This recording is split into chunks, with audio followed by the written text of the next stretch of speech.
Bueno, buenos días. Antes de nada, muchas gracias, Javier. Gracias también a DICAE por permitirme pues, estar hoy aquí hablando brevemente, de forma casi telegráfica, sobre las principales novedades. Bueno, el tema que se me propuso fueron las principales novedades en materia del concurso del consumidor o de la persona física en general en la recientemente aprobada Ley 16/2022. Bueno, sobre esto lo que he hecho es una mínima labor de selección, porque sería imposible hablar de todas las novedades que trae esta ley consigo con respecto a las personas físicas y fundamentalmente con respecto a las personas físicas empresarias, que quizá en esta sede interesan un poco menos. Eh, Quizá baste con decir, antes de entrar en lo que quiero profundizar un poco más y que seguramente va a ser el objeto principal de análisis durante toda esta jornada, durante todo este webinar, que de entre lo más destacable de esta nueva ley está la regulación prácticamente desde el inicio y de forma completamente novedosa de la fase preconcursal. Claro, esta regulación de la fase preconcursal, de todo lo que se ha venido a llamar últimamente el derecho preconcursal, es algo que no afecta a los consumidores porque está todo él diseñado y pensado para las personas físicas empresarias.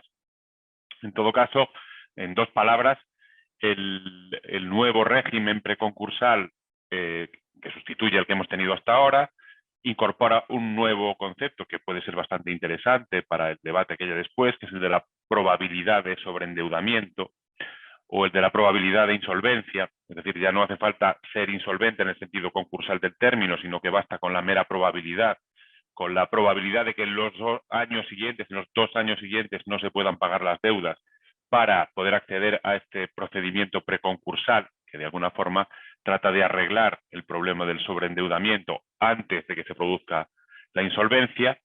Y es un régimen del derecho preconcursal introducido por la 16/22, es un régimen preconcursal mucho más flexible que el anterior, por lo menos así pretende serlo, luego vamos a ver cómo se desarrolla en la práctica, que está todo él pivotando acerca de un nuevo concepto que es el plan de reestructuración. En el régimen anterior, si recuerdan, había dos posibilidades de solventar una insolvencia inmediata en la fase preconcursal, que era el acuerdo extrajudicial de pagos o el plan de refinanciación. Bueno, pues estas dos posibilidades anteriores ahora se reducen a una, que es este plan de reestructuración, mucho más flexible que cualquiera de las dos anteriores, y al que se va a acudir con la ayuda de una nueva figura que también se introduce por esta reforma, que es el experto en reestructuraciones. Experto en reestructuraciones, que va a ser un especialista precisamente en ayudar al probable insolvente o al insolvente a llegar a un acuerdo con sus acreedores, una especie de mediador especialista, y respecto al cual pues ya se están empezando a ofrecer formaciones específicas en universidades y centros de formación. Quizás sea una de estas nuevas figuras más llamativas de la reforma. Por otra parte, y esto sí interesa a los consumidores, me referiré un segundo solo a esta cuestión, por otra parte, la nueva ley lo que hace es volver a llevar toda la competencia en materia concursal a los juzgados de lo mercantil. Se termina, por tanto, esa dicotomía de que si el concurso es de una persona natural, se iba a llevar a través del procedimiento ventilado en un juzgado de primera instancia y, sin embargo, para los empresarios el procedimiento estaría en los juzgados de lo mercantil. Ahora todo, después de una experiencia bastante mala con esta dicotomía, se vuelve a llevar todo otra vez, creo que con buen criterio, a los juzgados de lo mercantil, que son los juzgados expertos en concursos y los que, por tanto, saben de una materia que la verdad es que cada año se hace más compleja con continuas reformas y complicaciones que hacen a cualquiera que esté mínimamente interesado en ella realmente difícil de seguir. Ya no quiero decir para un juez de primera instancia que, por definición, tiene una competencia omnicomprensiva y que muy difícilmente puede estar al tanto de las complejidades propias de esta materia. Sin embargo, la mayor parte del tiempo, porque creo que esto es lo que más interesa, por otra parte, a los consumidores, se la voy a dedicar a analizar con un poquito más de detenimiento, no mucho más, porque tampoco pues da para mucho más el tiempo del que dispongo, la reforma de lo que se ha venido llamando en los últimos tiempos la segunda oportunidad. Segunda oportunidad o el fresh start, como dicen los americanos, esa posibilidad que se le da a alguien que se ha sobreendeudado y que ha devenido en insolvente y que no puede pagar sus deudas, de volver a empezar de nuevo, de empezar por así decirlo, una vida nueva sin la carga de esas deudas que ha contraído en la vida anterior y que le llevaron al concurso. Esta segunda oportunidad pues ha visto cómo la nueva ley le daba una conformación prácticamente nueva, siguiendo obviamente las directrices de la directiva comunitaria que se transpone a través de esta nueva ley, con algunas decisiones del legislador español que son bastante discutibles, y a las que trataré de referirme en estos 10 minutos, 12 minutos que tengo por delante. Voy a ir bastante deprisa, voy a ir solamente a lo esencial. Obviamente las cosas, si se miran con detalle, son algo más complicadas, pero bueno, en este foro y con el poco tiempo que ha transcurrido desde que se ha aprobado la ley, creo que no se puede pretender tampoco mucho más.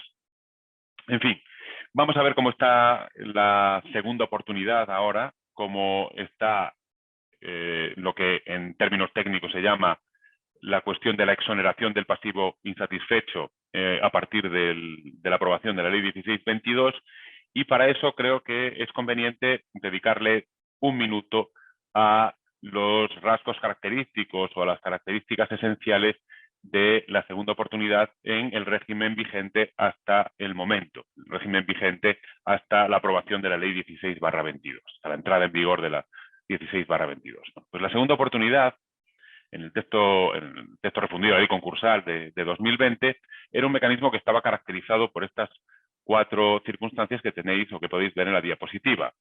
En primer lugar, era un mecanismo pensado solamente para personas naturales. El Fresh Start solo tiene sentido con la persona natural.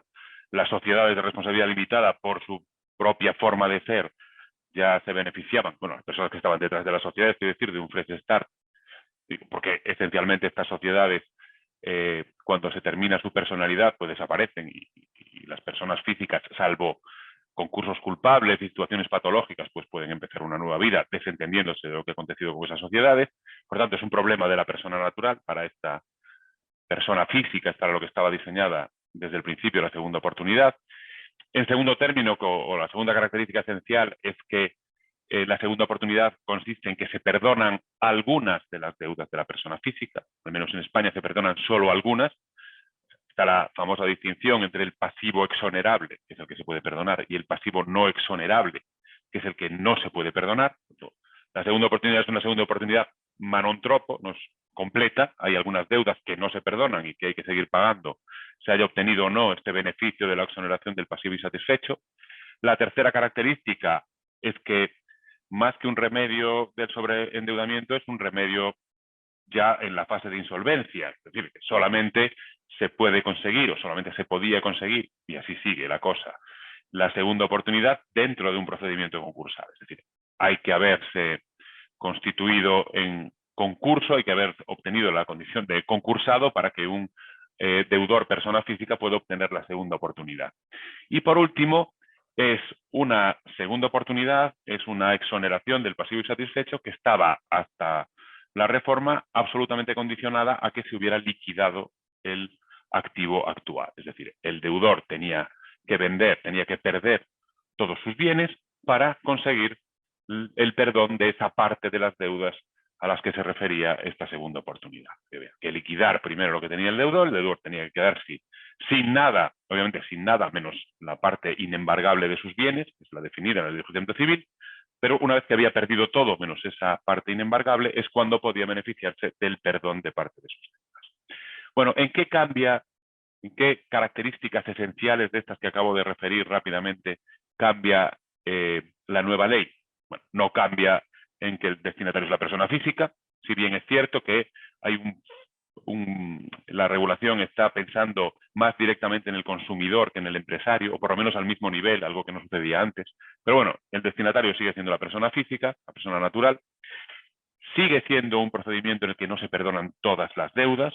solo se perdonan parte, pero también es cierto que ahora se perdonan más que antes.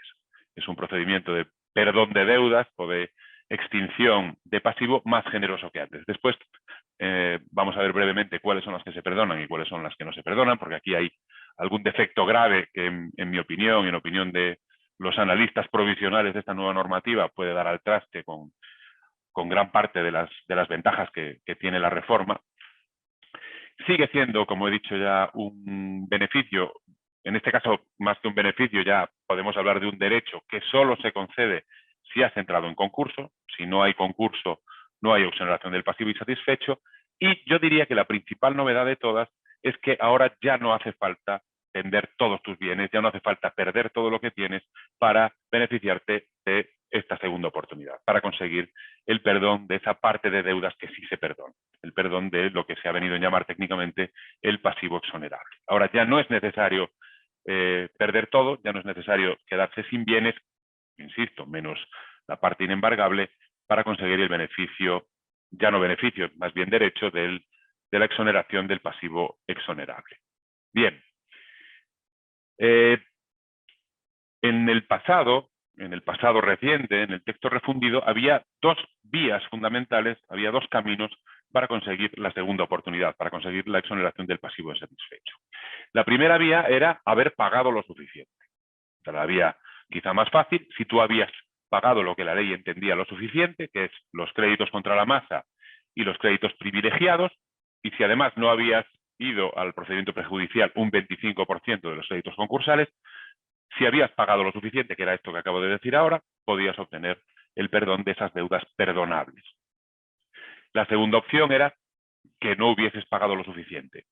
Si no habías pagado lo suficiente, pero te comprometías con un plan de pagos a pagar lo suficiente, esas mismas deudas a las que acabo de referir, crédito privilegiado, crédito contra la masa y una parte de los ordinarios si no habías ido al procedimiento preconcursal, si no habías pagado lo suficiente, pero te comprometías a pagar lo suficiente en un tiempo, a través de ese plan de pagos, también podías obtener el perdón del pasivo insatisfecho. En todo caso, insisto que tanto una vía como la otra dependían de que tú te hubieses quedado sin bienes menos los inembargables, menos la parte inembargable de tu patrimonio.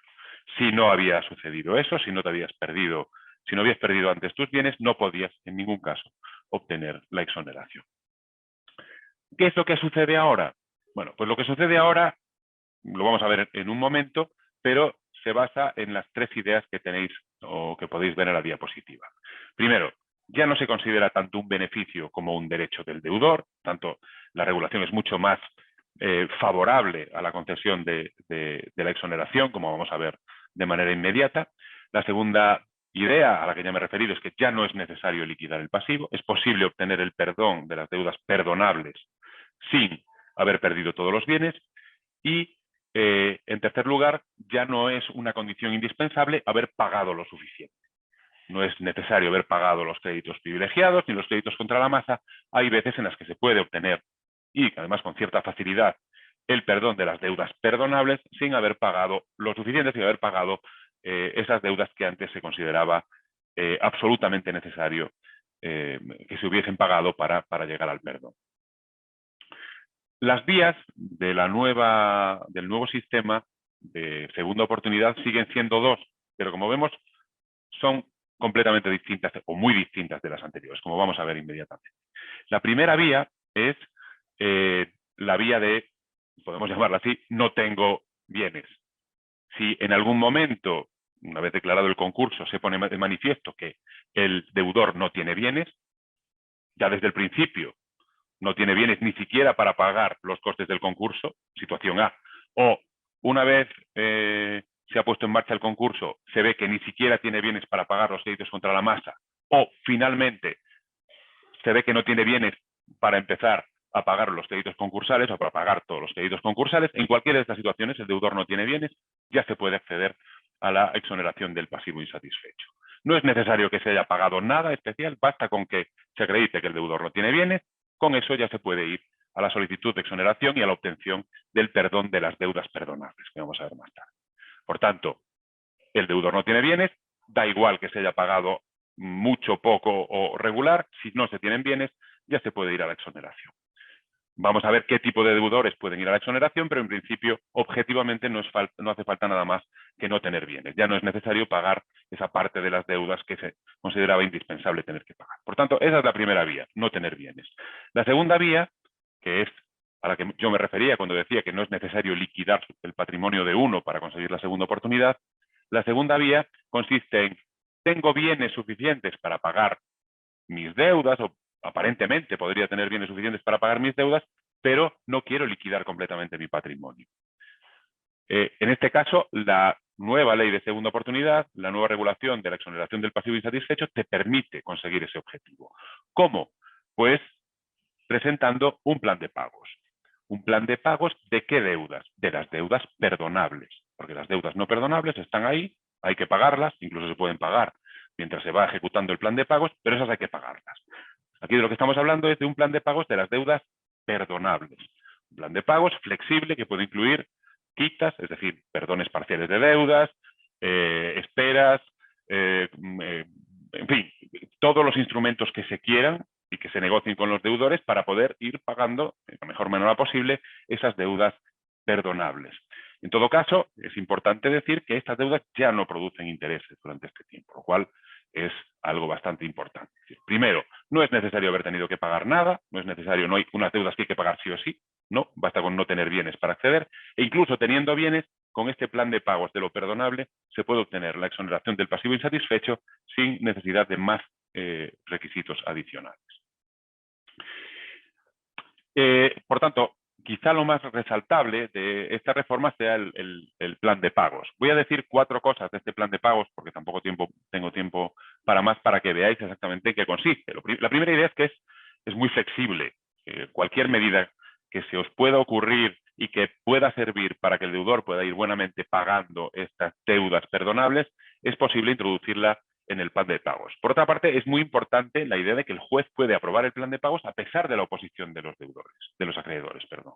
Es decir, que es una cosa que, si el juez entiende que es positiva, se dan ciertas circunstancias, si el deudor es de los que pueden obtener la exoneración del pasivo insatisfecho y el juez entiende que es un plan de pagos factible, posible, a pesar de que los acreedores estén en contra, el juez puede aprobarlo y, por tanto, imponer de alguna forma a los acreedores esa exoneración del pasivo insatisfecho. El efecto, obviamente, es la exoneración, una exoneración provisional que se da al aprobar el plan de pagos y una exoneración definitiva que se da al final. Una exoneración definitiva, además, que no depende, esta es otra idea importante de este nuevo plan de pagos, que no depende de que el plan de pagos se haya cumplido por completo. Es posible obtener el perdón de las deudas perdonables, incluso sin haber cumplido el plan de pagos, siempre que ese incumplimiento no tenga que ver con el mal comportamiento del deudor. Y por otra parte, y eso también es importante y es la última idea que os voy a transmitir, el deudor puede cambiar de opción en cualquier momento. Es decir, si ve que al final el plan de pagos es algo que no funciona, es algo que le está costando más trabajo que simplemente perder todos sus bienes y empezar de nuevo, puede optar por la otra modalidad, por cambiar a otra modalidad en cualquier momento, dejar el plan de pagos, liquidar el patrimonio, salvo la parte inembargable, y obtener el perdón. Siempre con esta novedad de la reforma de que ya no es necesario haber pagado un cierto tipo de deudas. Basta con no tener bienes y se acabó. Bien, ¿qué es lo que pasa con la vivienda habitual? La vivienda habitual, en este régimen de plan de pagos, lo digo porque es una de estas cuestiones fundamentales que siempre están gravitando sobre los webinars de ADICAE, la vivienda habitual tiene un tratamiento especial dentro del plan de pagos. Es decir, es posible convertir a la vivienda habitual en inejecutable durante el plan de pagos. Ni los deudores del pasivo no exonerables, es decir, de las deudas no perdonables, ni por supuesto los deudores de las deudas perdonables, tendrían posibilidad de ejecutar la vivienda habitual del deudor si éste lo pide. Y si se compromete a que el plan de pagos ya no dure solo 3 años, sino que se extienda hasta los 5 años. En el caso de hipoteca, si la vivienda todavía está hipotecada, también es posible conseguir que la hipoteca no se ejecute durante el cumplimiento del plan de pagos. Y si se cumple el plan de pagos, lo único que tendrá que hacer el deudor es ir pagando la parte del préstamo hipotecario que no sea perdonable. Porque dentro del préstamo hipotecario hay una parte, la responsabilidad hipotecaria, que es la que está gravada realmente por la hipoteca y, por tanto, como crédito privilegiado no se puede perdonar, como crédito gravado con hipoteca no se puede perdonar, pero la parte que no es responsabilidad hipotecaria de este crédito hipotecario sí que se puede perdonar. Por tanto, hay una parte incluso del crédito hipotecario que después del plan de pago se podría perdonar siempre que el deudor vaya pagando las cuotas de aquella parte de la hipoteca que no es perdonable y que la propia ley establece la forma de calcular en el momento en que se constituye este plan de pagos especial con exclusión de la ejecución de la vivienda habitual. Bueno, ¿quién puede acceder a este nuevo régimen de segunda oportunidad más generoso, bastante más generoso, como estáis viendo, que el anterior?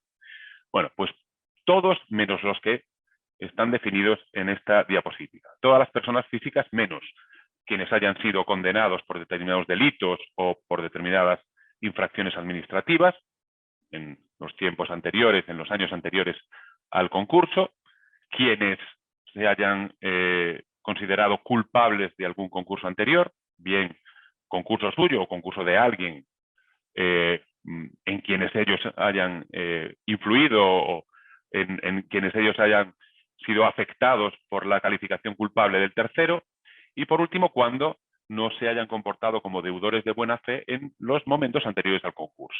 Una de las cosas básicas que siempre se ha dicho de la segunda oportunidad es que es algo reservado exclusivamente a los deudores de buena fe. Bueno, pues ahora este componente buena fe entra dentro de las condiciones que hay que cumplir para acceder a la segunda oportunidad.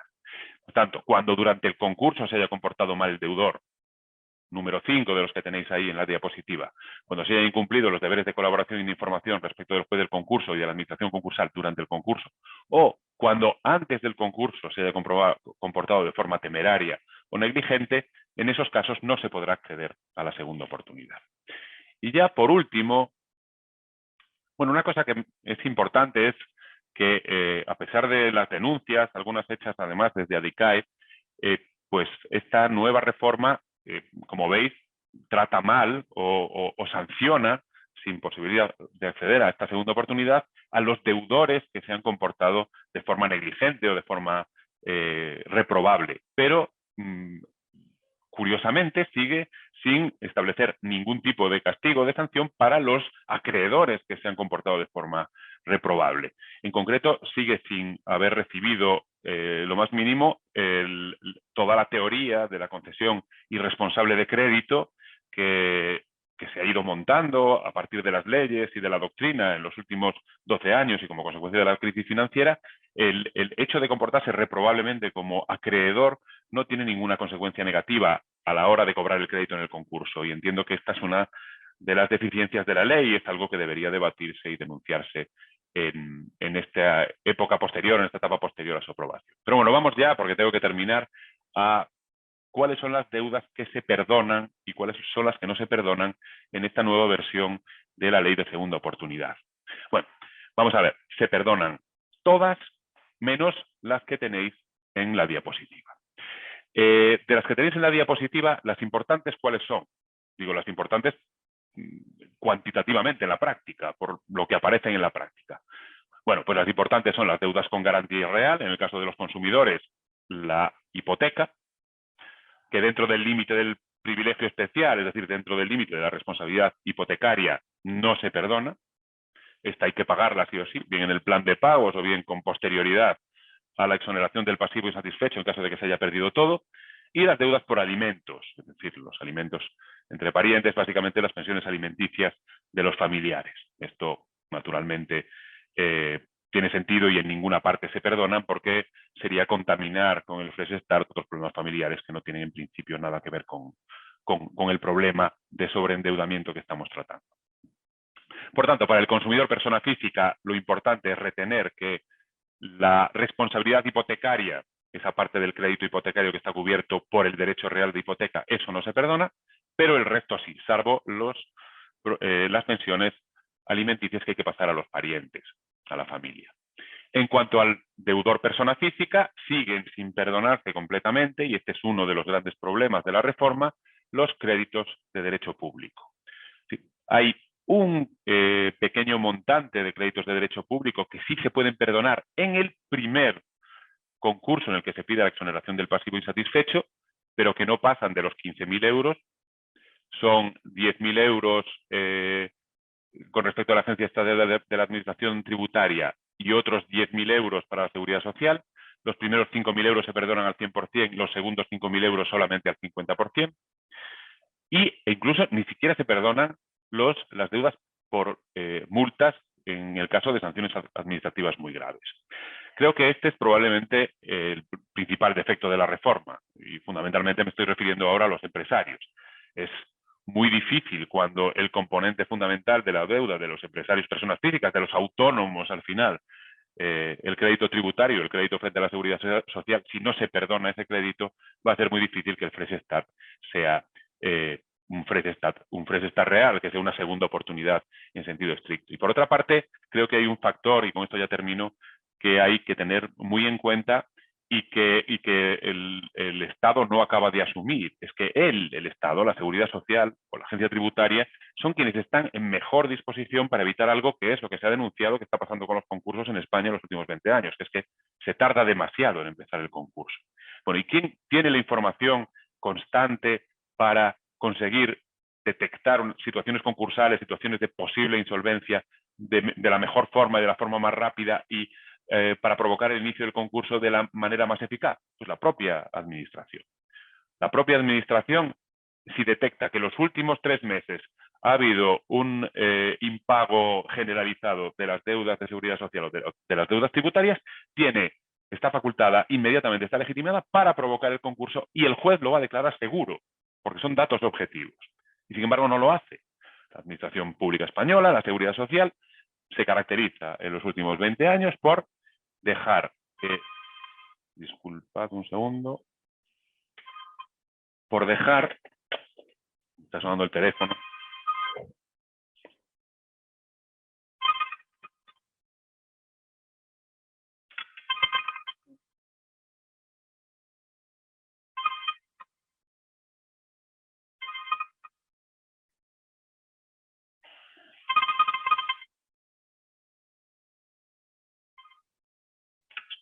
disculpadme un segundo, quería quedar apagado el... Bueno, decía que la Administración Pública Española es la entidad que está en mejor disposición para conseguir que se declare un concurso. Y sin embargo, lo que se hace es dejar engordar la deuda, esperar a que el concurso lo declare otro y después convertirse en el protagonista fundamental de la fase de liquidación, fase de negociación, por ser el deudor, el acreedor principal del concursado. Claro, esta actitud es absolutamente incomprensible y conduce a que lo que podrían ser concursos relativamente fáciles de solventar si se detecta la insolvencia en un momento temprano, se convierten al final en desastres completos, tanto para el deudor como para el resto de los acreedores. Dos últimas cuestiones y ya termino. Dos cuestiones que no me gustan de la reforma. La primera es la posibilidad de revocar la exoneración durante 3 años, siempre que mejorase sustancialmente la situación económica del deudor por causa de herencia, legado, donación o por juego de vite o azar. En fin, que con esta norma lo único que vamos a conseguir es o bien que los deudores no jueguen nunca a la lotería o que renuncien a las herencias, obviamente, porque no tiene ningún sentido. Primero, no tiene ningún sentido si has concedido el Fresh Start después que se revoque y menos por estas circunstancias. Y por otra parte, lo único que va a conseguir es comportamientos anodinos en lo que se refiere a la recepción de herencias o incluso en la propia participación de juegos de suerte en vite o azar. Y por otra parte, algo que tampoco me ha gustado es constatar que se va a mantener de forma indefinida, ni siquiera con la temporalidad propia de los ficheros de morosos, información acerca de que un determinado deudor persona física, en la sección 3ª del registro público concursal, sobre exoneraciones del pasivo insatisfecho, la información de que alguien ha obtenido la exoneración del pasivo insatisfecho y por tanto que ha sido insolvente en el pasado. Creo que esto es una publicidad absolutamente injustificada, injustificable y que lo que va a hacer es crear un cierto baldón sobre las personas que han obtenido esta exoneración que puede ser que les impida o que les dificulte en el futuro pues obtener nuevamente financiación y conseguir esa segunda oportunidad, ese Fresh Start que se pretende alcanzar con toda esta regulación. Bueno, lamento haber ido tan deprisa, incluso me he pasado algunos minutos del tiempo que tenía destinado, pero bueno, me he dejado montones de cosas sobre esta reforma en el tintero, he tratado de hacer lo posible con el tiempo que se ha concedido, que se me ha concedido. No, muchas gracias por vuestra atención y a DICAE por permitirme estar aquí con vosotros. Muchísimas gracias, Fernando. Le decía al compañero que a ver si nos podrás hacer llegar la presentación, que es interesantísima. Por Eh, supuesto. Como el objetivo de esta webinar es la participación de todos los asistentes, por eso yo a todos aquellos que tenéis la cámara de vídeo apagada, yo os invito a que la abráis, porque esta reunión yo creo que es participativa para que nos conozcamos todos. Y por eso después de cada intervención yo os invitaría a abrir el micrófono y plantear las cuestiones que queráis presentar. Yo en concreto tengo dos. Eh, una es, pues bueno, es desde el punto de vista de una asociación de consumidores, nosotros como ADICAE, hace mucho tiempo que estamos criticando el hecho de que la ley de segunda oportunidad y este procedimiento concursal no le da una solución real al consumidor. Continuamente nos llaman medios de comunicación ante noticias como ha habido una sentencia que ha exonerado a un ciudadano de pagar 500.000 euros. Y es bueno, pues si debía 500.000 euros, muy consumidor no sería, porque esa deuda no se alcanza en el día a día. Por ejemplo, estábamos hablando durante la intervención el peso que tienen las deudas de la administración pública, ¿no? De seguridad social y de Hacienda. Pues bueno, en un consumidor final no son ese tipo de deudas las que le suelen llevar a una situación de sobreendeudamiento. Eso es más bien un tipo de deudas propias de un autónomo en el que la Sí, deuda de la empresa le ha repercutido sobre, que es una forma de sobreendeudamiento del ciudadano al final, porque las deudas de tu empresa te lleguen a tu familia. Pero como consumidores lo que más nos preocupa es aquella persona que se sobreendeuda, o bien por la hipoteca, o bien por los créditos al consumo, y se llega a esa situación. Entonces, para ese tipo de deudas, de ese volumen de deudas que no es tan alto, pues realmente el procedimiento concursal no sabemos hasta qué punto los costes son demasiado elevados como para que una persona pueda obtener solución relevante a sus deudas a través de este tipo de procedimientos concursales y la ley de segunda oportunidad. Y la otra pregunta que era ya un poquito más concreta es, has explicado los créditos de garantía real, entiendo que eran los privilegiados.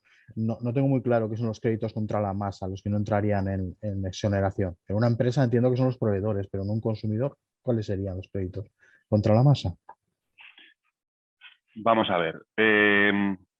Por partes. Primero, el concurso no es el vehículo idóneo para conseguir la exoneración del pasivo insatisfecho en el caso del consumidor, estricto sensu. Totalmente de acuerdo. Totalmente de acuerdo. El concurso, tal y como está diseñado, incluso después de la reforma, me sigue pareciendo que le queda demasiado grande a un problema como el sobreendeudamiento de un consumidor, sobre todo por, entre otras cosas, por los caracteres habituales que tiene el pasivo de un consumidor y los caracteres habituales que tiene el activo de un consumidor. Es como matar moscas a cañonazos. Yo en eso estoy completamente de acuerdo. Seguramente si hubiese un concurso especial, mucho más reducido, da igual que se le llame concurso de cualquier otra forma, mucho más reducido, mucho más acotado desde el punto de vista de los costes y de los trámites, donde se fuere directamente al grano, porque realmente en el caso del consumidor habría que pasar a la exoneración del pasivo insatisfecho prácticamente de forma inmediata, sin todos los trámites anteriores. Pues sería mucho mejor. Pero también creo que esta última reforma permite que el concurso del consumidor sea menos caro y menos largo de lo que era antes. Ahora mismo se puede ir a la exoneración del pasivo insatisfecho en prácticamente cualquier momento. Es decir, incluso antes es posible conseguir la exoneración del pasivo insatisfecho antes de que se designe un administrador concursal. Si existen indicios claros de que el activo del consumidor no es suficiente ni siquiera para pagar los costes del concurso, se puede ir directamente a la exoneración del pasivo insatisfecho. Por tanto, creo que algo hemos mejorado, sin perjuicio de que estoy de acuerdo con el postulado general de que el concurso le queda grande a un consumidor final, a un consumidor persona física ordinario, por así decirlo, para conseguir este beneficio, este derecho a una segunda oportunidad. ¿Cuál es el pasivo no exonerable en el caso de un consumidor final, un consumidor persona física, no de un autónomo? Como habías dicho, como acabas de decir, Javier, el autónomo es el que tiene básicamente el problema de las deudas públicas y de las deudas de seguridad social, porque su actividad empresarial repercute sobre su patrimonio personal, obviamente. Esa es la característica fundamental del autónomo. Yo me refería al autónomo porque, bueno, pues creo que es el sujeto en el que está pensando fundamentalmente el legislador cuando habla de personas físicas. También dije que el consumidor persona física básicamente tiene su pasivo compuesto por el crédito hipotecario, algunos créditos personales, normalmente, tarjetas de crédito. Si tiene que pagar pensiones, pues por pensiones familiares y poco más. El resto del pasivo del consumidor, pues que puede ser alguna compraventa a plazos en algún establecimiento mercantil que conceda esa posibilidad. De todos estos componentes del pasivo del consumidor, ¿cuáles son los que no se perdonan en esta nueva versión de la ley de segunda oportunidad? Pues únicamente la hipoteca y, como dije antes, los créditos por pensiones alimenticias a familiares. El resto se perdonan todos. Y la hipoteca, es verdad que no se perdona, pero lo que no se perdona es la parte privilegiada del crédito hipotecario. Como sabéis, la hipoteca, la carga hipotecaria, lo que se llama el derecho real de hipoteca, lo que se escribe en el registro de la propiedad, no abarca todo el crédito hipotecario, abarca solamente una parte de los mismos, que está definida, una parte del mismo, que está definida en la ley. Esa parte, lo que se llama responsabilidad hipotecaria, es lo que no se perdona. El resto, que son básicamente intereses, eso sí se perdona. Es decir, que dentro del pasivo no perdonable o no exonerable están las deudas hipotecarias, pero solamente en aquello que está cubierto por el derecho real de hipoteca. El resto sí se perdona. Con la nueva ley, además, es posible, con el plan de pagos, obtener una reducción importante en ese plan de pagos de las cuotas de hipoteca, porque el plan de pagos se formula, es decir, es posible obtener una reducción importante en las cuotas de hipoteca que hay que pagar sí o sí, porque las otras entrarán en el plan de pagos. La parte no exonerable no está en el plan de pagos. La parte que no se perdona, vamos a imaginar que es un consumidor que solo tiene una hipoteca. Está felizmente casado y no tiene que pasar pensiones a nadie. Solo tiene una hipoteca. Por tanto, todo lo que no sea la hipoteca se le va a perdonar y lo único que no se va a perdonar es la hipoteca en aquella parte que esté cubierta por el derecho real, en aquella parte que se corresponda con lo que acabo de llamar responsabilidad hipotecaria. El resto de las cuotas entrarán en el plan de pagos y la hipoteca no se podrá ejecutar y lo único que tendrá que pagar necesariamente sí o sí son esa parte de la cuota hipotecaria que se corresponde con la responsabilidad que cubre el derecho real de hipoteca. No sé si me estoy explicando, pero lo único que al final no se perdona es eso, en el caso del consumidor final ordinario.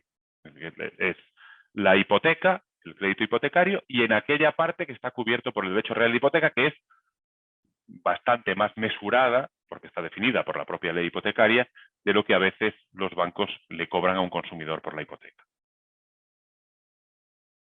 Es decir, todo el resto por supuesto, las comisiones, intereses, todo esto en general va a quedar exonerado en este nuevo régimen de segunda oportunidad.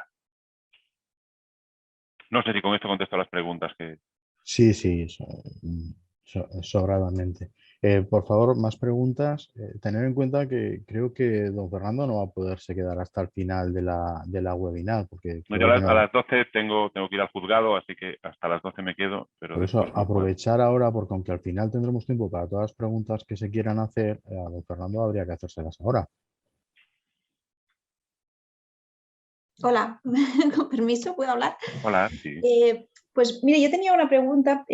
Bueno, yo soy la responsable de segunda oportunidad de la Generalitat, que soy bastante nueva en este tema y aparte yo era abogada de la Generalitat, por lo tanto de temas concursales no he llevado nada.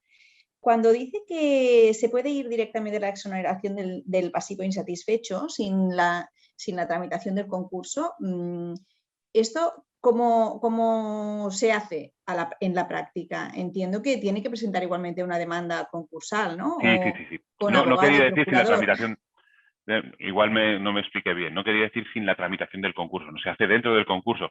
Sigue siendo una condición indispensable para acceder a la exoneración del pasivo insatisfecho que se declare el concurso. Esto es absolutamente indispensable, no se puede evitar.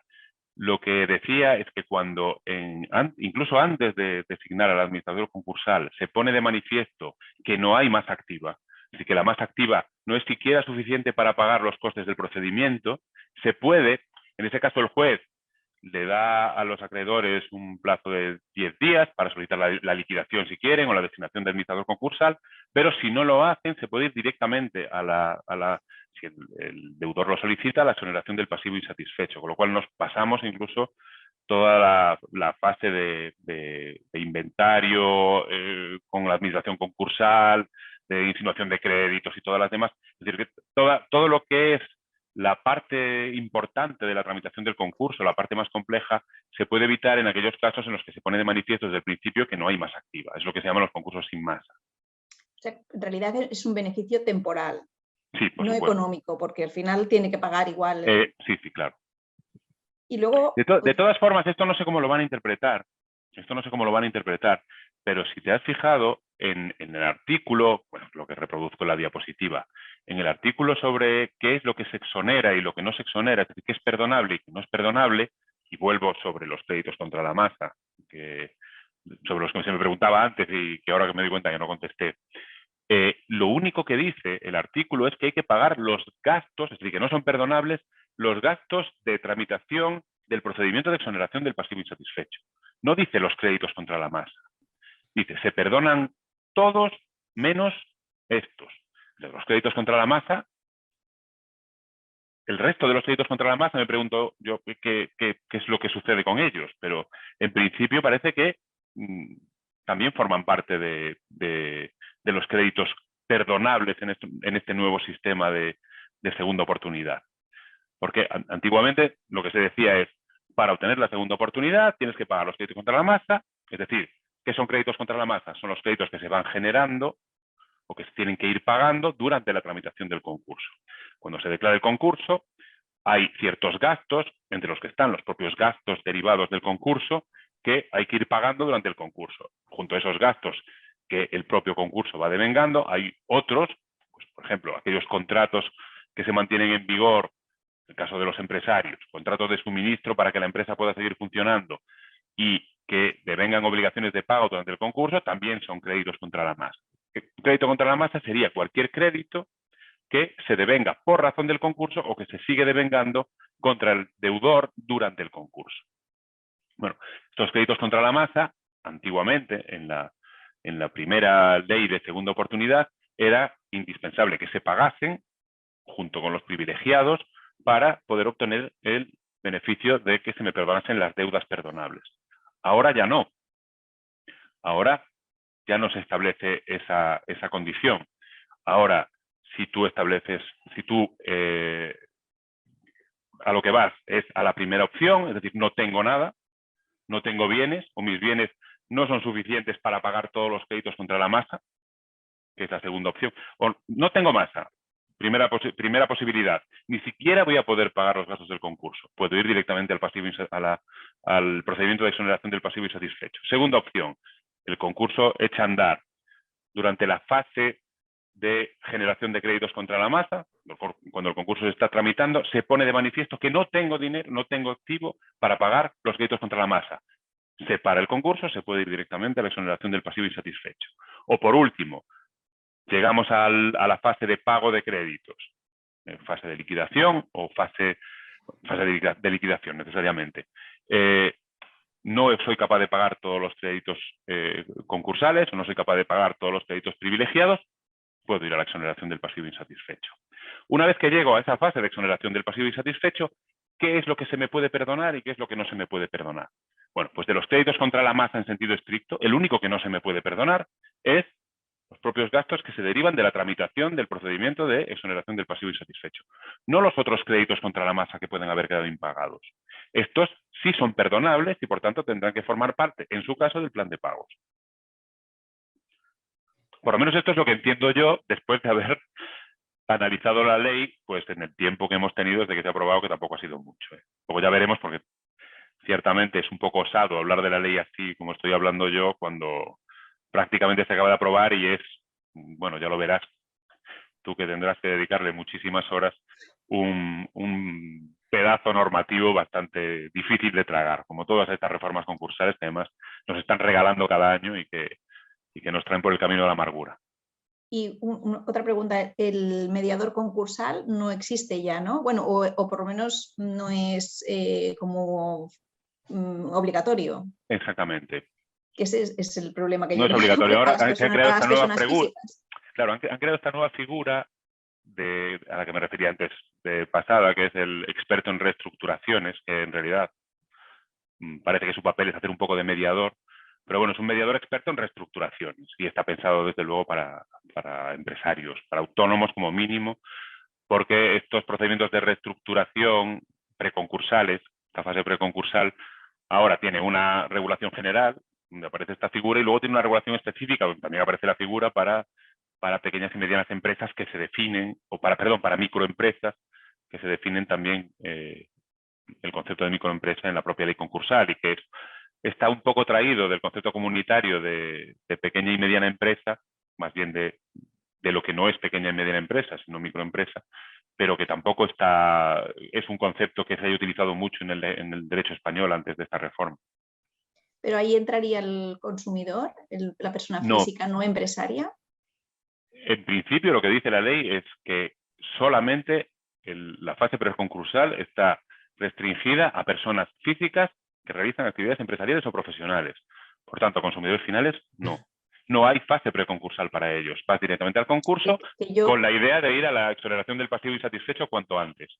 Entiendo que ese es el problema que veo, porque claro, yo me encuentro con muchos consumidores que lo que quieren es pagar sus deudas, pero que no pueden asumir el importe de estas deudas mensualmente. Y entonces, claro, tampoco pueden hacer nada. Sí, la verdad es que no. Se ha criticado que el famoso acuerdo extrajudicial de pagos al que iban los consumidores y que al principio parecía que no iba a poder funcionar nunca porque estaba configurado de una forma un tanto absurda, la verdad. Pero al final estaba funcionando porque al final pues parece que los profesionales acabáis encontrando siempre una solución para que las cosas, sin que sea la panacea universal, por lo menos vayan funcionando y se estaban firmando acuerdos extrajudiciales de pagos y ahora han desaparecido. Y no hay nada en la ley específico para sustituir a eso. Ese es un problema, efectivamente, que vais a tener, con el que vais a tener que lidiar en los próximos meses y años, seguramente. Bueno, muchas gracias. Nada. Muchas gracias. ¿Tenéis más preguntas? Sí. Hola, yo quería hacer un par de preguntas. ¿Te presentas, por favor? Soy Santiago Aparici Buzón, asesor de una asociación, que es Asociación de Rescate Económico Ciudadano, que está radicada en Valencia y Madrid, ¿vale? Entonces, bueno, nos dedicamos ya desde hace bastantes años a defender un poco los derechos de las personas que están sobreendeudadas o que tienen problemas con la banca, fundamentalmente. Entonces, bueno, a mí me saltaban dos dudas, dos cuestiones, que es en el tema de lo que es cuando se va a solicitar la exoneración de los créditos de derecho público, ¿vale? Porque como ahora la nueva ley dice que se podrán exonerar hasta 10.000 euros de seguridad social y 10.000 euros de agencia tributaria. ¿Cómo se hace ese cálculo? Porque es que no me queda muy claro, porque dice, por ejemplo, una persona que deba 15.000 euros a la seguridad social, ¿se puede exonerar de hasta 10.000? ¿O no es exactamente así, verdad? Entiendo yo. Vamos a ver, literalmente, la norma lo que dice es que pueden ser objeto de exoneración hasta 10.000 euros, pero acto seguido dice que de los primeros 5.000 la exoneración es al 100%, es decir, que los primeros 5.000 te los perdonan todos. Sí. Pero los segundos 5.000 solamente te exonera del 50%. Es decir, O que el sea que, 50% de los segundos 5.000 no son perdonables. Así que lo que perdonan realmente son 7.500 en un caso y 7.500 en el otro. Y además, por lo menos así es como lo entiendo yo, y además solamente la primera vez. Es decir, esto es una cosa única. Puedes obtenerla una vez en la vida. Según en la solo segunda una vez que vez. te vuelva a suceder, ya no te perdonan nada. O sea, ya Así que no la tienes derecho. generosidad del Estado en esta reforma ha Es brillado bastante poca, por su ausencia. Sí, sí. es muy poca, sí. Poquísima. Vamos, para los autónomos creo que son muy malas noticias.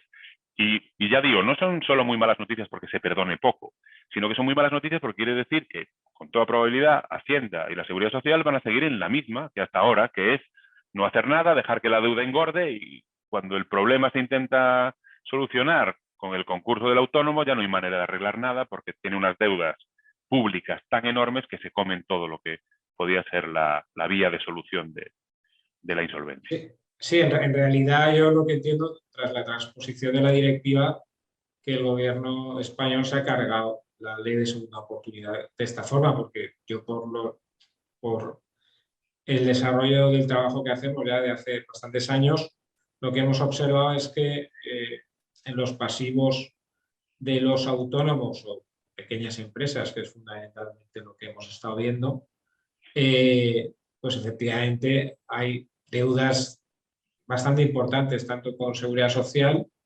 como con Hacienda, o sea, con la agencia tributaria.